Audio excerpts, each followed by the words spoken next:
summer's reading by Bernard Malamud. George Stoyanovich was a neighborhood boy who had quit high school on an impulse when he was 16, run out of patience, and though he was ashamed every time he went looking for a job, when people asked him if he had finished and he had to say no, he never went back to school. This summer was a hard time for jobs, and he had none. Having so much time on his hands, George thought of going to summer school, but the kids in his classes would be too young. He also considered registering in a night high school. Only he didn't like the idea of the teachers always telling him what to do. He felt they had not respected him. The result was he stayed off the streets and in his room most of the day. He was close to 20 and had needs with the neighborhood girls, but no money to spend, and he couldn't get more than an occasional few cents because his father was poor, and his sister Sophie, who resembled George, a tall, bony girl of 23, earned very little, and what she had she kept for herself. Their mother was dead, and Sophie had to take care of the house. Very early in the morning, George's father got up to go to work in a fish market.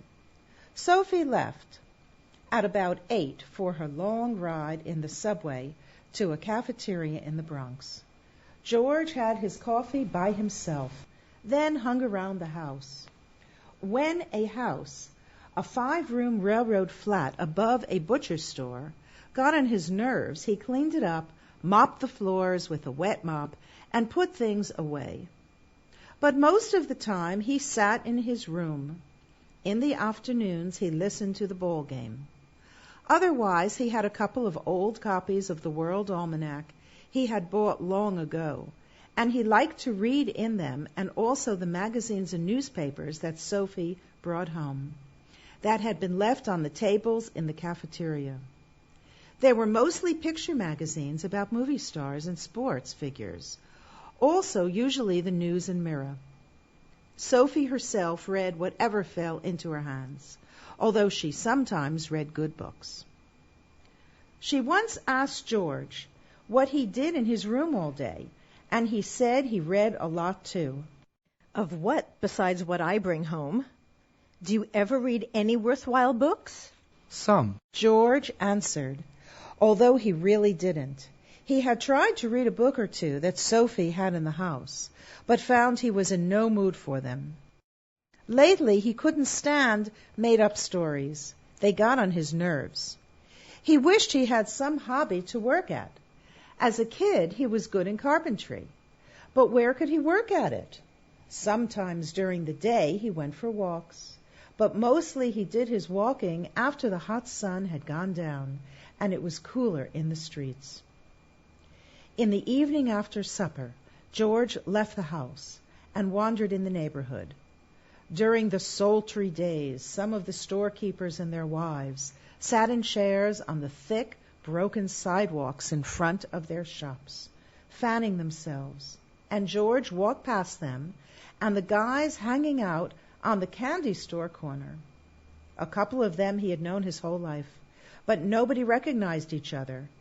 He had no place special to go, but generally, saving it till the last, he left the neighborhood and walked for blocks till he came to a darkly lit little park with benches and trees and an iron railing, giving it a feeling of privacy. He sat on a bench here, watching the leafy trees and the flowers blooming on the inside of the railing, thinking of a better life for himself. He thought of the jobs he had had since he had quit school: delivery boy, stock clerk, runner, lately working in a factory, and he was dissatisfied with all of them. He felt he would someday like to have a good job and live in a private house with a porch on a street with trees. He wanted to have some dough in his pocket to buy things with, and a girl to go with, so as not to be so lonely, especially on Saturday nights. He wanted people to like and respect him. He thought about these things often, but mostly when he was alone at night. Around midnight, he got up and drifted back to his hot and stony neighborhood. One time, while on his walk, George met Mr. Catanzara, coming home very late from work. He wondered if he was drunk, but then could tell he wasn't. Mr. Catanzara, a stocky, bald-headed man, who worked in a change booth on an IRT station, lived on the next block after George's, above a shoe repair store. Nights, during the hot weather, he sat on his stoop in an undershirt, reading the New York Times, in the light of the shoemaker's window. He read it from the first page to the last, then went up to sleep. And all the time he was reading the paper, his wife, a fat woman with a white face, leaned out of the window, gazing into the street, her thick white arms folded under her loose breast on the window ledge.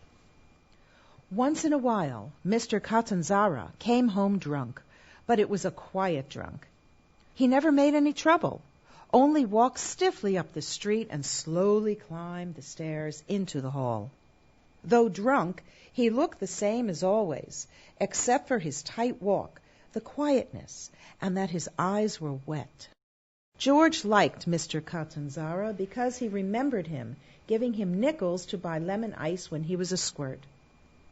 Mr. Catanzara was a different type than those in the neighborhood. He asked different questions than the others when he met you, and he seemed to know what went on in all the newspapers. He read them as his fat, sick wife watched from the window. "What are you doing with yourself this summer, George?" Mr. Catanzara asked. "I see you walking around at nights." George felt embarrassed. I like to walk. "What are you doing in the day now?" Nothing much just right now. I'm waiting for a job. Since it shamed him to admit he wasn't working, George said, I'm staying home, but I'm reading a lot to pick up my education. Mr. Catanzara looked interested. He mopped his hot face with a red handkerchief. "What are you reading?" George hesitated, then said, I got a list of books in the library once, and I'm going to read them this summer. He felt strange and a little unhappy saying this, but he wanted Mr. Catanzara to respect him. "How many books are there on it?" I never counted them. Maybe around 100. Mr. Catanzara whistled through his teeth.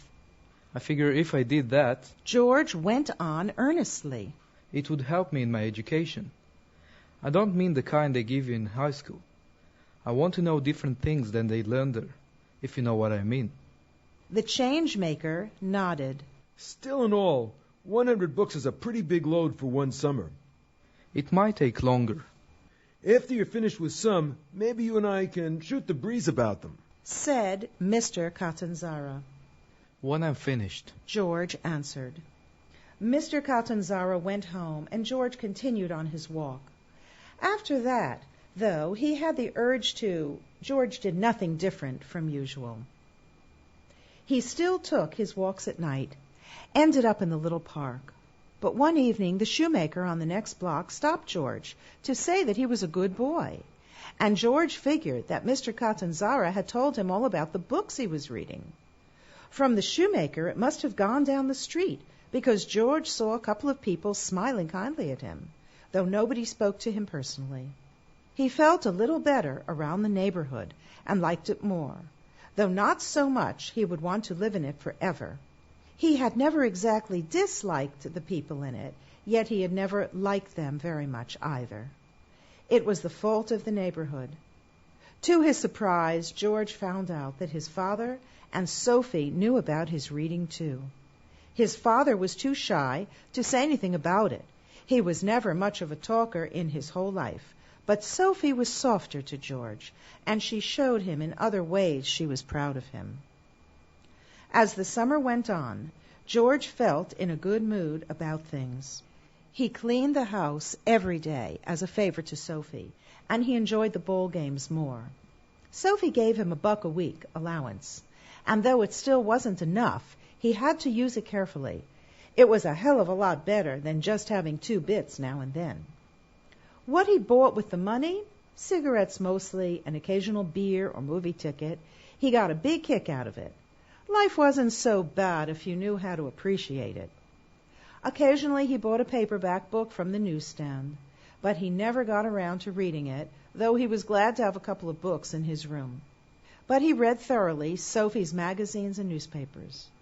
And at night was the most enjoyable time, because when he passed the storekeepers sitting outside their stores, he could tell they regarded him highly. He walked erect, and though he did not say much to them or they to him, he could feel approval on all sides. A couple of nights he felt so good that he skipped the park at the end of the evening. He just wandered in the neighborhood, where people had known him from the time he was a kid playing punchball, whenever there was a game of it going. He wandered there, then came home, and got undressed for bed, feeling fine. For a few weeks he had talked only once with Mr. Catanzara, and though the change-maker had said nothing more about the books, asked no questions, his silence made George a little uneasy.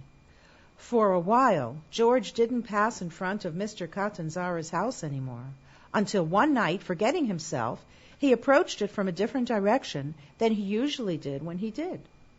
It was already past midnight. The street, except for one or two people, was deserted, and George was surprised when he saw Mr. Catanzaro still reading his newspaper by the light of the street lamp overhead. His impulse was to stop at the stoop and talk to him. He wasn't sure what he wanted to say, though he felt the words would come when he began to talk. But the more he thought about it, the more the idea scared him, and he decided he'd better not. He even considered beating it home by another street, but he was too near Mr. Catanzara, and the changemaker might see him as he ran and get annoyed. So George unobtrusively crossed the street, trying to make it seem as if he had to look in a store window on the other side, which he did, and then went on, uncomfortable at what he was doing. He feared Mr. Catanzara would glance up from his paper and call him a dirty rat for walking on the other side of the street. But all he did was sit there, sweating through his undershirt, his bald head shining in the dim light as he read his Times. And upstairs his fat wife leaned out of the window, seeming to read the paper along with him. George thought she would spy him and yell out to Mr. Catanzara, but she never moved her eyes off her husband. George made up his mind to stay away from the changemaker until he had got some of his softback books read. But when he started them and saw they were mostly storybooks, he lost his interest and didn't bother to finish them.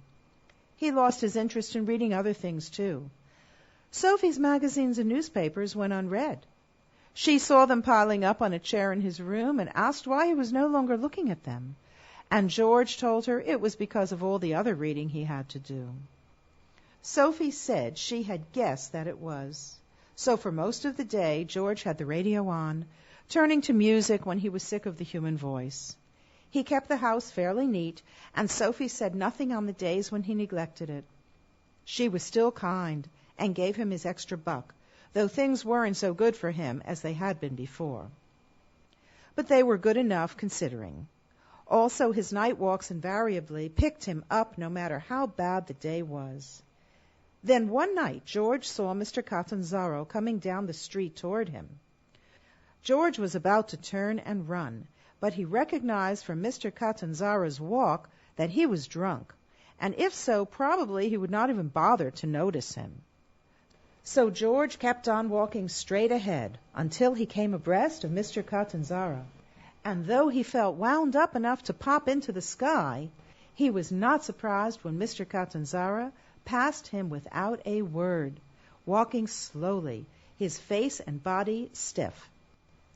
George drew a breath in relief at his narrow escape when he heard his name called, and there stood Mr. Catanzara at his elbow, smelling like the inside of a beer barrel. His eyes were sad as he gazed at George, and George felt so intensely uncomfortable, he was tempted to shove the drunk aside and continue on his walk. But he couldn't act that way to him, and besides, Mr. Catanzaro took a nickel out of his pants pocket and handed it to him. Go buy yourself a lemon ice, Georgie. It's not that time anymore, Mr. Catanzara. George said. I'm a big guy now. No, you ain't, said Mr. Catanzaro, to which George made no reply he could think of. How are all your books coming along now? Mr. Catanzaro asked. Though he tried to stand steady, he swayed a little. Fine, I guess, said George, feeling the red crawling up his face. You ain't sure? The change-maker smiled slyly, a way George had never seen him smile. Sure, I'm sure. They're fine. Though his head swayed in little arcs, Mr. Catanzaro's eyes were steady. He had small blue eyes, which could hurt if you looked at them too long. George, he said, name me one book on that list that you read this summer, and I will drink to your health. I don't want anybody drinking for me. Name me one so I can ask you a question on it. Who can tell? If it's a good book, maybe I might want to read it myself. George knew he looked passable on the outside, but inside he was crumbling apart. Unable to reply, he shut his eyes. But when years later he opened them, he saw that Mr. Catanzaro had, out of pity, gone away. But in his ears he still heard the words he had said when he had left. George, don't do what I did. The next night he was afraid to leave his room, and though Sophie argued with him, he wouldn't open the door. What are you doing in there? She asked. Nothing. Aren't you reading? No. She was silent a minute, then asked, Where do you keep the books you read? I never see any in your room outside of a few cheap, trashy ones. He wouldn't tell her. In that case, you're not worth a buck of my hard-earned money. Why should I break my back for you? Go on out, you bum. Go get a job. He stayed in his room for almost a week, except to sneak into the kitchen when nobody was home. Sophie railed at him, then begged him to come out, and his old father wept. But George wouldn't budge, though the weather was terrible and his small room stifling. He found it very hard to breathe. Each breath was like drawing a flame into his lungs. One night, unable to stand the heat any more, he burst into the street at 1 a.m., a shadow of himself. He hoped to sneak to the park without being seen, but there were people all over the block, wilted and listless, waiting for a breeze. George lowered his eyes and walked, in disgrace, away from them. But before long he discovered they were still friendly to him. He figured Mr. Catanzaro hadn't told on him. Maybe when he woke up out of his drunk the next morning, he had forgotten all about meeting George. George felt his confidence slowly come back to him. That same night, a man on the street corner asked him if it was true that he had finished reading so many books, and George admitted he had. The man said it was a wonderful thing for a boy his age to read so much. Yeah, George said, but he felt relieved. He hoped nobody would mention the books anymore. And when, after a couple of days, he accidentally met Mr. Catanzaro again, he didn't, though George had the idea he was the one who had started the rumor that he had finished all the books. One evening in the fall, George ran out of his house to the library, where he hadn't been in years. There were books all over the place, wherever he looked, and though he was struggling to control an inward trembling, he easily counted off 100, then sat down at a table to read.